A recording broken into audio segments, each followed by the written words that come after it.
So we were not able to do the Mann-Whitney yesterday. I was facing some issues, so I'm using a newer version of Minitab today. So let's do the Mann-Whitney. Okay. So in order to do the Mann-Whitney, we have to unstack the data of which we want to do it. So I'll tell you how to unstack the data. You go to data, you click on unstack columns. Okay. So I want to do it for, so you see the data is unstacked now. Okay. 12 to PM shift data is in another column and 7 AM to 3 PM shift is in another column. Earlier the data was only in the same column. You see there is a column for shift. So in order to do the Mann-Whitney, there is a prerequisite that we have to make the unstack. So it is very simple. You go to data, you click on unstack. In unstack, mention the Y on which you're doing, and using subscript, you mention the X for which you want to unstack it. Okay.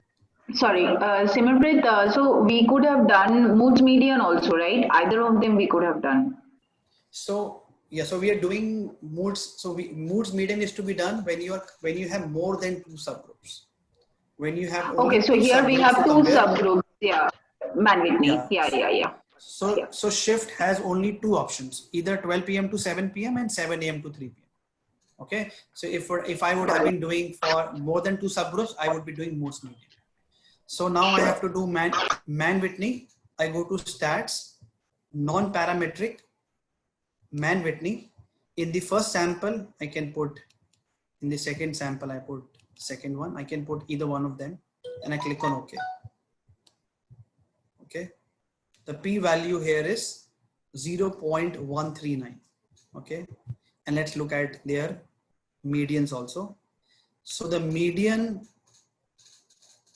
the average performance of 12 PM shift is 256 and average performance of morning shift is 299. Okay. Looking at these numbers mathematically, I might be saying there is a significant difference and probably, but as per statistically, it says that there is no significant difference between their performance, between their medians. So I would accept the null hypothesis and I would conclude that there is no significant impact. Okay. Now I want to do on the same data, I want to do the test of equal variance. Okay. So I did it for the shift. So I go to stats, I go to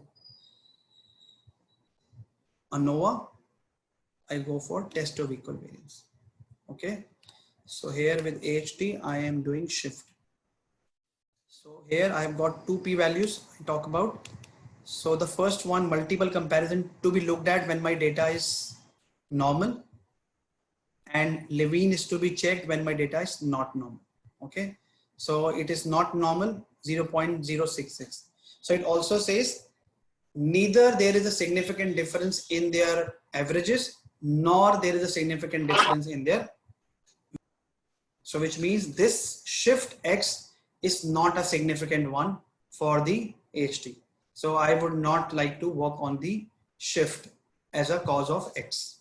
I would leave it. Is it clear?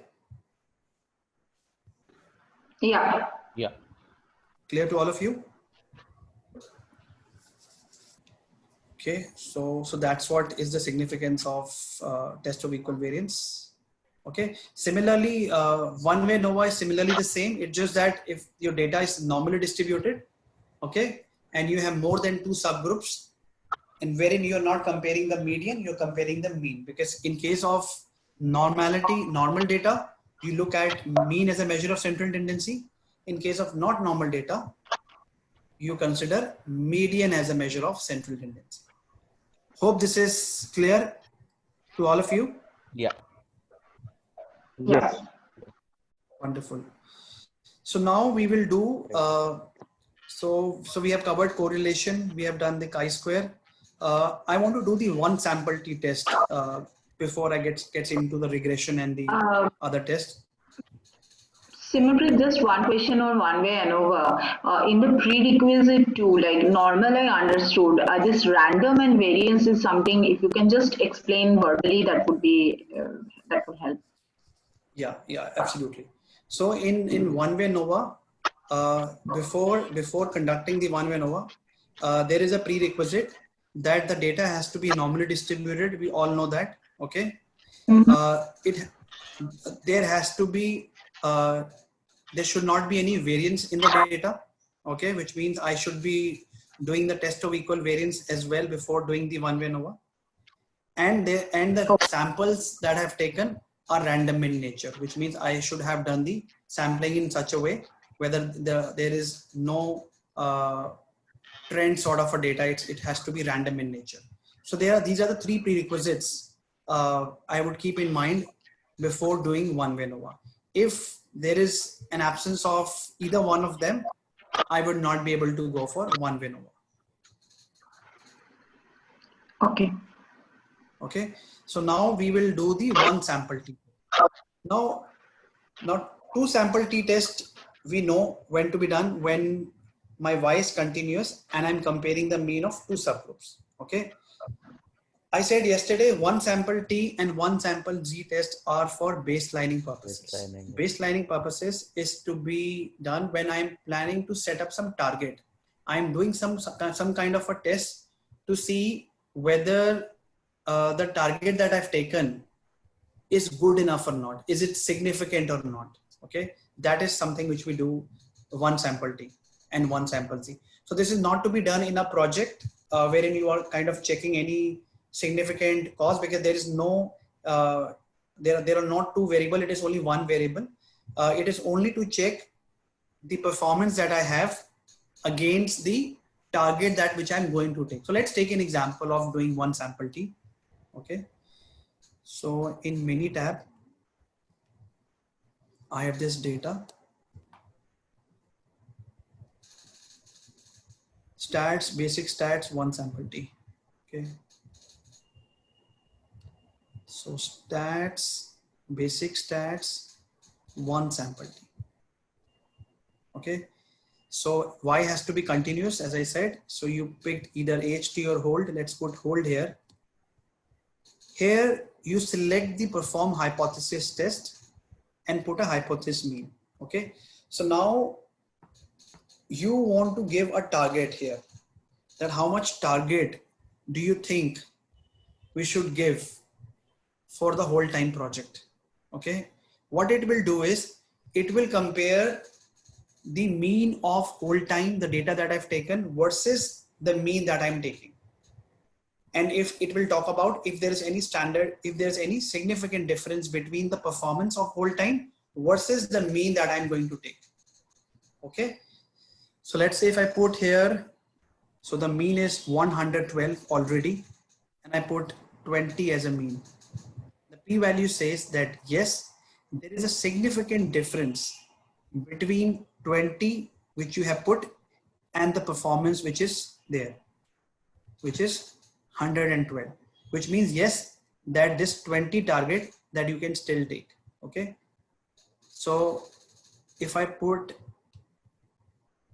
let's say it's 112, I put 105.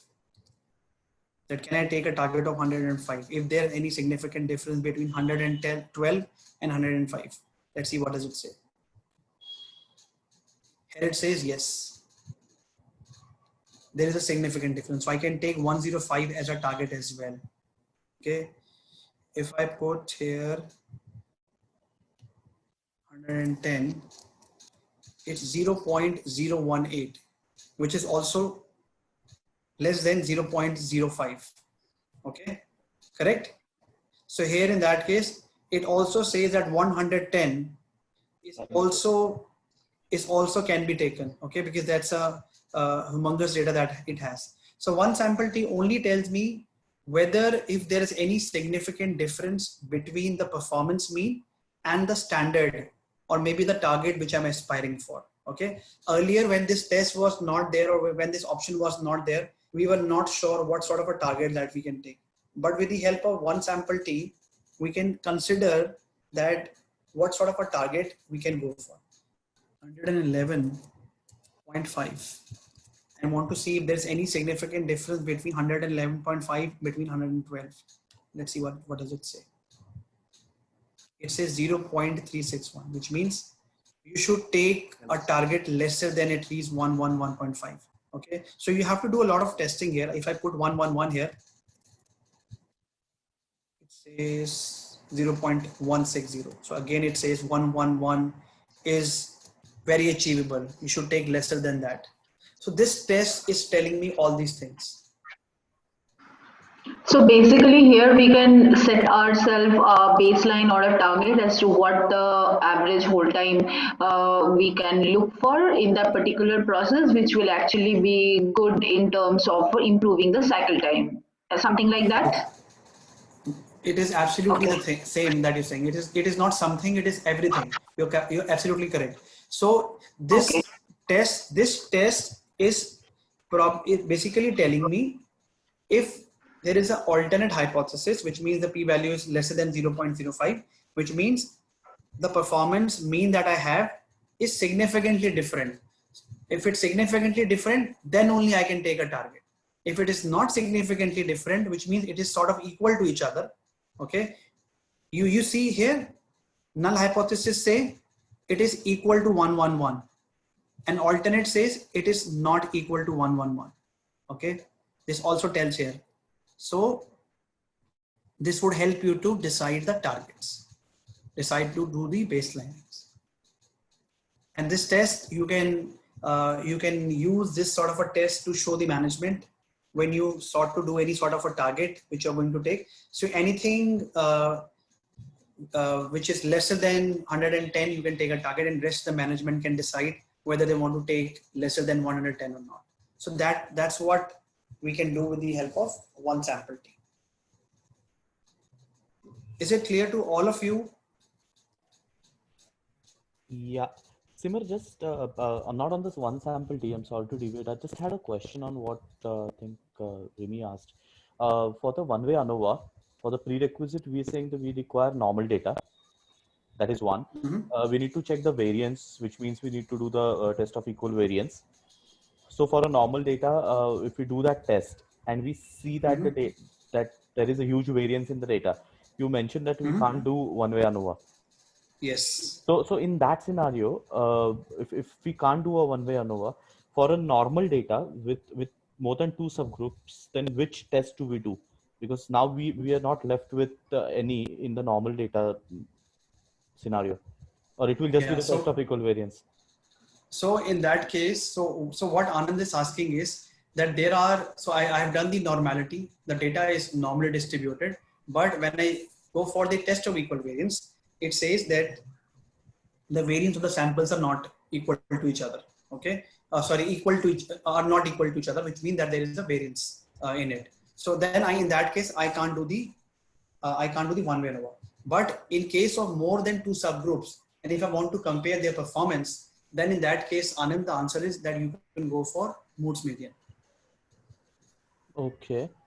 Yeah, you can go for Moore's median, even though it is normal. Even though it is normal, yes. Even though it is normal, because you can't do one-way ANOVA. One-way ANOVA straight away is failed because these are the prerequisites that we need to follow. Okay. But in this particular scenario, when you find that it is a normal data, but variances are not equal to each other, and still you want to look at that sort of a view, wherein you want to compare the more than 2 subgroups with your continuous Y, then you can go for Moore's median. Okay. Provided you have more than 2 subgroups. Yeah. Okay. So this situation comes very rare. This situation comes very rare. Okay. Most of the time, if it is not normal, you would find that the variance would also be, the variances are not equal to each other also. So you would find that as well. But yes, if that's the situation, you can't do one-way ANOVA for sure. But in that case, you can select the other alternative.